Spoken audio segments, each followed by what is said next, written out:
ಸಿದ್ಧಗಂಗೆ ಗೊತ್ತಪ್ಪ, ಇಲ್ಲಿ ನರಸೀಪುರ ತೋಪು ಅಂತ ಗೊತ್ತಾ? ನರಸೀಪುರ ತೋಪು ಜಾತ್ರೆ ನಿಂತೋಗಿತ್ತು.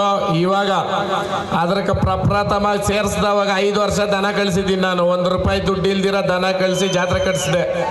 ಇವತ್ತೆಲ್ಲ ಗೌಂಡ್ನವ್ರು ಆಗೋಗ್ಲಿ, ತಪ್ಪೇನಿಲ್ಲ. ಇನ್ನೊಬ್ಬರ ಬಗ್ಗೆ ಅದೇನೋ ಹೇಳ್ತಾರಲ್ಲ, ಹೋಗಿ ಬಂದ್ರೆ ನನ್ನ ಹೆಸರು ಹೇಳ್ರೇನೆ ಕೆಲವ್ರಿಗೆ ಊಟಗಳು ಸೇರೋದು, ಕೆಲ್ವ್ರಿಗೆ ನಿದ್ದಿಗಳು ಬರೋದು. ಬದುಕಲಿ, ತಿನ್ರಿ ಬಿರಿಯಾನಿ, ಒಳ್ಳೇದೇ, ತಪ್ಪೇನಿಲ್ಲ. ಆ ಕಾರಣಕ್ಕೆ ಏನು ಹೇಳ್ತೀನಿ ಅಂತಂದ್ರೆ, ಜೀವನದಲ್ಲಿ ಯಾರನ್ನಾದ್ರೂ ಕೆಳಗೆ ಹಾಕಿ ತುಳಿಬೇಕಂದ್ರೆ ದೇವ್ರನೇ ಸಾಧ್ಯ ಇಲ್ಲ. ಅಲ್ಲಿ ಮೇಲೆ ಅವನೇ ನೋಡ್ರಿ, ಅವ್ನು ಕಾಯ್ತಾ ಇರ್ತಾನೆ.